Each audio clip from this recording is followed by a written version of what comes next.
what's going down. Basically, the news broke that there is going to be a new Joker movie that's a standalone Joker movie that's going to have a new actor to play the Joker that's not really linked to the DCEU. And it looks to be an origin story right out the gate, or I'm gonna get on this shit. I am interested in a standalone Joker movie. I'd love to see a movie that concentrates on my boy. I don't want an origin story. You tell his origins, it puts him in a box, it limits him. That's how I feel anyway. And if you're gonna reference the Killing Joke in the comment section, it's my least favorite thing about the Killing Joke. He's crazy because he feels justified in being crazy. Maybe he's not as nuts as we think. Maybe he's just the realist. In which case, we're all sane because we have blinders to the real world. It's the only way you can be sane. That's why I love the Joker. It's like Billy Loomis in Scream said. Did Norman Bates have a motive? Did they ever find out why Hannibal Lecter liked to eat people? See? It's scarier when there's no motive. Of course, Norman Bates and Hannibal Lecter now have an origin story. Oh fuck, there goes that. And the crazy thing, yeah, this is the crazy thing. This is just one of the planned many. In fact, it's one of a series of movies that isn't linked to the DCEU but will have the DC characters. Which they're either gonna clarify that in the coming days or it's just gonna stand as exactly what it sounds like. Which is, yes, there's going to be the DCEU and the standalone DC movies that have characters from the DCEU, but different actors portraying them in the standalones as opposed to the DCEU. That's me saying we're gonna have two Aquamen, I guess. Or Aquamans. Word is Martin Scorsese's gonna produce this movie. I get the potential for quality here. But it all depends on how involved in producing Scorsese's gonna be. Example, Steven Spielberg produced the first Transformers movie. I don't know how involved he was on that thing. And if he was really involved, trust me, people in the comment section are gonna let me know. Point is, when I watched the first Transformers movie, it doesn't feel like a Steven Spielberg movie to me. So I personally am not going to expect this Joker movie to feel like a Martin Scorsese film. The word we're getting is this Joker, or the story he's in, is gonna be an 80s crime story. So an 80s crime story that concentrates on the Joker and shows his origin, that's a standalone, not part of a cinematic universe. Are they just re-releasing the Burton Batman in theaters? That's what it was. I guess Todd Phillips is one of the writers on this project. He directed the Hangover trilogy and War Dogs. I don't know if that speaks Joker movie to me. I feel like Todd Phillips being one of the writers is going to have more to do with what the end product of this movie is than Martin Scorsese as a producer. I'd like him to come out and be like, hey, douchebag on YouTube, this is exactly how involved I'm going to be. I feel bad for Jared Leto. Most of the fans hated his guts as a Joker, and I feel bad for the dude. He had all this pressure to live up to the Heath Ledger Joker, so his Joker ultimately was some form of an impersonation of Heath Ledger's Joker. He went full method, he mailed rats and condoms to people. Ooh, look how crazy the Joker is, and in the end, he really didn't need to be in the movie. And now it looks like that story that Jared Leto was promised is going to happen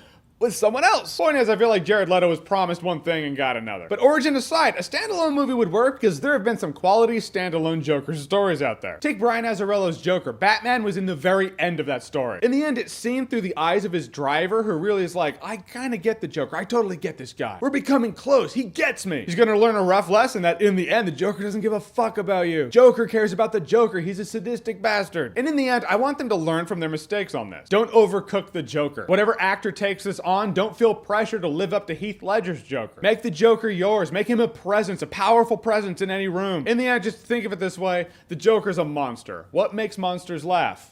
Monstrous thing. He should feel scary, not crazy because he's crazy. His eccentric nature is the byproduct of his core. Make his core the showcase. Anyhow, it's my thoughts. This news interests me. My question is the DCEU still going to happen? Or are they gearing a series of self-contained DC movies up while they're winding the DCEU down? Or they're gonna happen simultaneously if they happen side by side. If the DCEU is happening while this series of standalone DC character films is happening, this is very comic book. Multiple takes on the same characters, unrelated, unlinked, different universes, portrayed differently with different tone. Nothing's more comic book. Down for a Joker standalone movie, don't want to see his origin. But if you're gonna show me his origin, I hope it's fucking amazing. Alright guys, so a Joker standalone movie, what do you think about that? Which actor would you like to play the Joker? Whatever you think, comment below, let me know. And as always, if you like what you've seen here and you want to see more, click right here to see more.